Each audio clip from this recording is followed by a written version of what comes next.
So Fire Chief had the opportunity to do some little spinning on that. And he said you said you never could figure it out, right? Never could figure it out. Never could figure this out.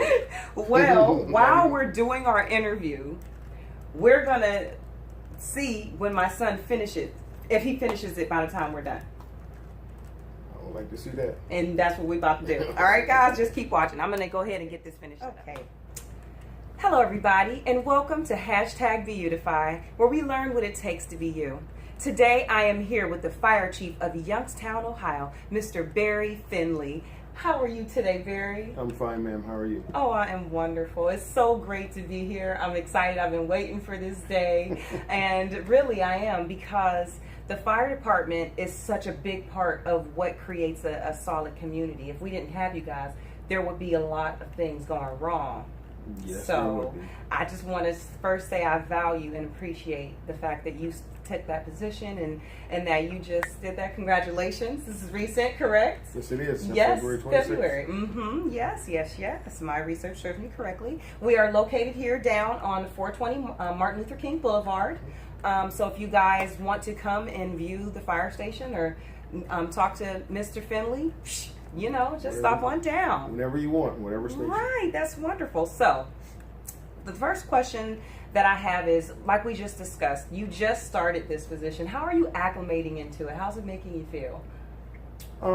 Because of the things that's going on right now, I mean, I still feel great. I worked my entire 25-year career to attain this position, so I'm grateful to attain the position. It's just, so where does your strength come with all of the trials that come along with running a fire department and having all of these different things that are coming against you?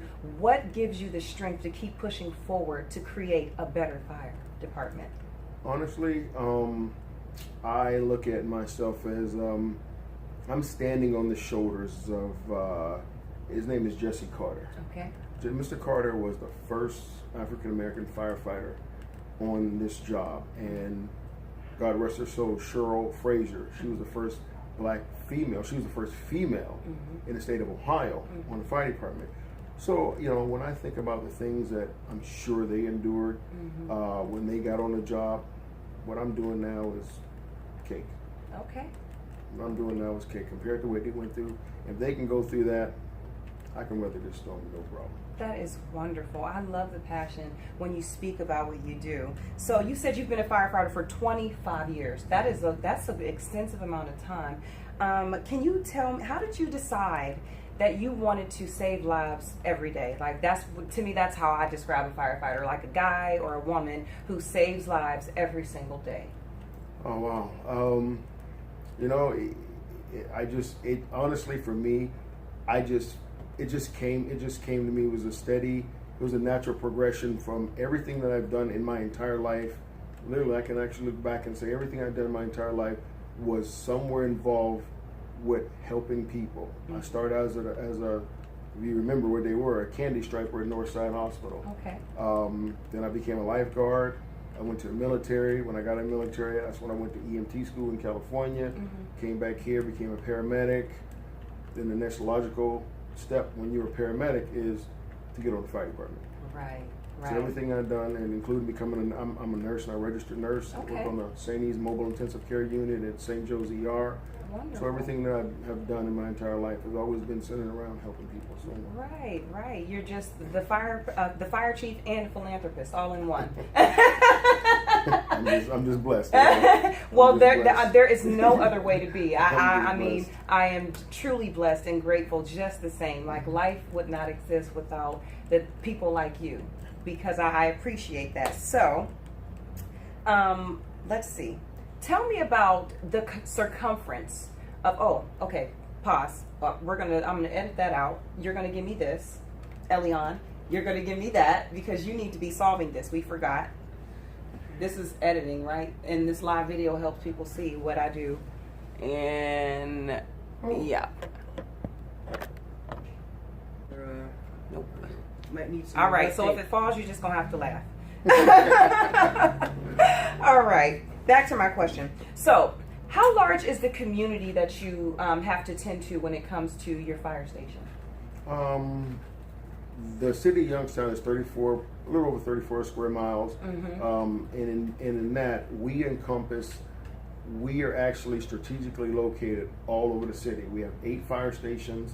We have a 127-man department, and 8 stations, 10 apparatus. Okay. And like I said, we encompass the entire 34 square miles of the city. We respond anywhere inside the city limits. Wonderful. That's a lot of area. That's a tough job to fill, and I'm just glad that we got a very positive person to fill that position. Really, with the weight that you have to carry on your shoulders, but you're still out there every day saving people, and so firefighters are like, yay! I love it. I love it. Okay, can you tell me the most rewarding moment of your career?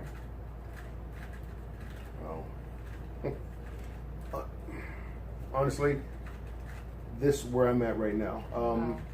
Having the mayor, Tito Brown, call me and offer me the job as fire chief was perhaps the greatest moment of my my firefighting career. That is it so was great. wonderful. It was great because I can only imagine the impact that you have on community. So speaking of the community involvement, tell me some things that you think might help increase our community involvement with the fire department. Some things that people might not know that they can take advantage of. Well, we are going to, hopefully in the fall, we are going to have right around October. October is National Fire Prevention Week. Okay. But we are going to start doing and providing what they call home safety surveys. Not an inspection, but a home safety survey. Now, in this survey, we will.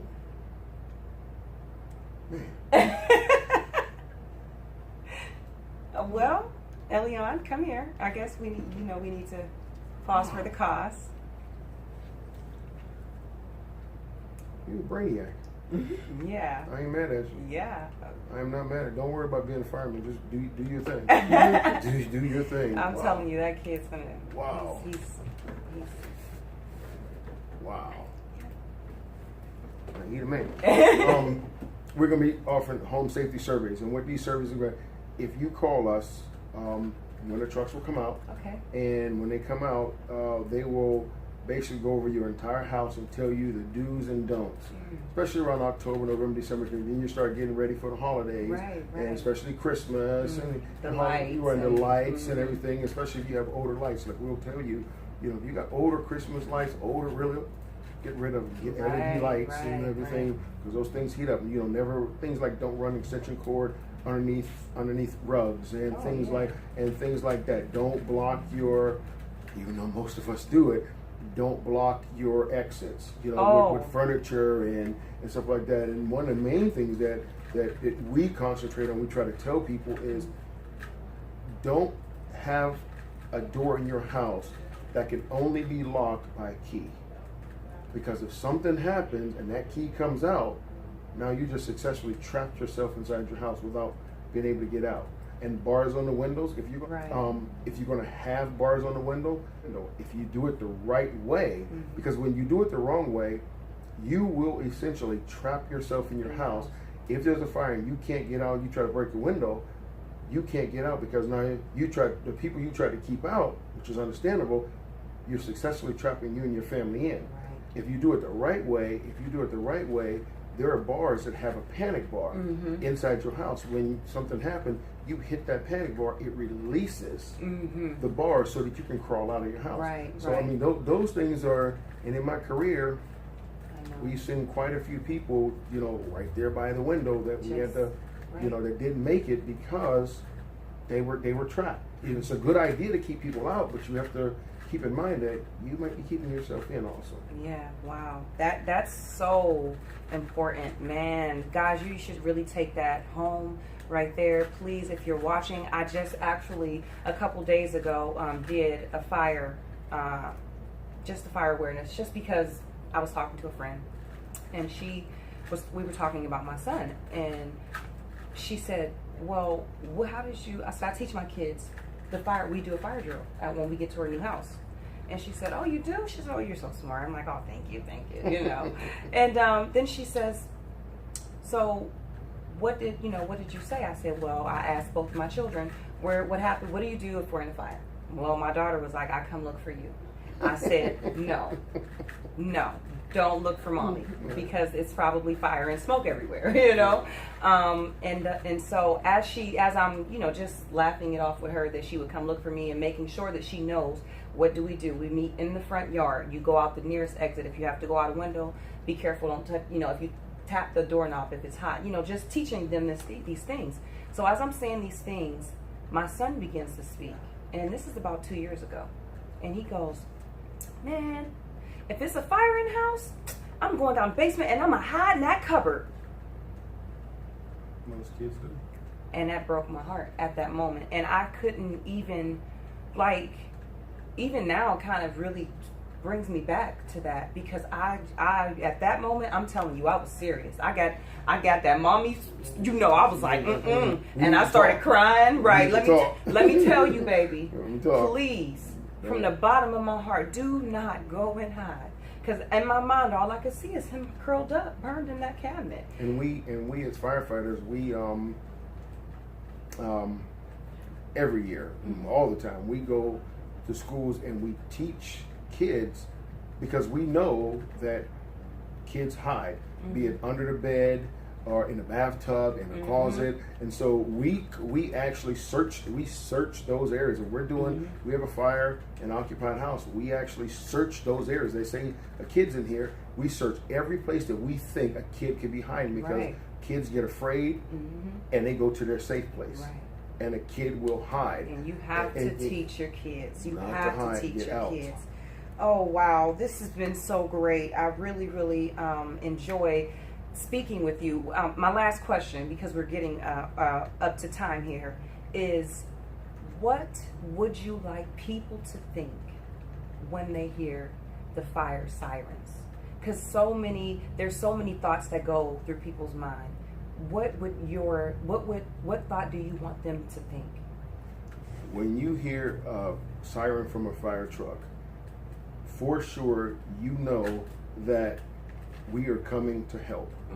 Doesn't matter what you called us for, be it a fire, be it you're locked out of your house, you lock your kid in your car, whatever. When you hear a fire truck siren, you know that within 4 to 6 minutes, everything, your worst night, your worst day is going to become your easiest day, because we're coming. And we know what to do. We know how to mitigate situations and scenes, and we will make your worst day into, wasn't that bad. You know what? There you have it. There you have it. And this is why I do what I do. And again, every time I get to learn more about what people do, those positive things, they infuse life. Guys, take this information, absorb it, learn, and use it, utilize it. Remember, he has this in October. We got fire awareness. I will definitely be around for that. I'm super geeked about it. I can't wait. If you have anything, I'll be like, yep, I'll be there, you know. Bells on my toes for sure. And I thank you for sitting down on #Beautify with me. Absolutely. All right, right. Well, thank you guys so much for tuning in. If you enjoyed this video, be sure to share. If you would like to sit down with Miss Beautify, Rayshone Oliver, you make sure that you contact me, 787-6840, and we can discuss how you can set up an interview especially for you. Thank you guys so much for tuning in. I appreciate your time. You have a great day. Bye-bye.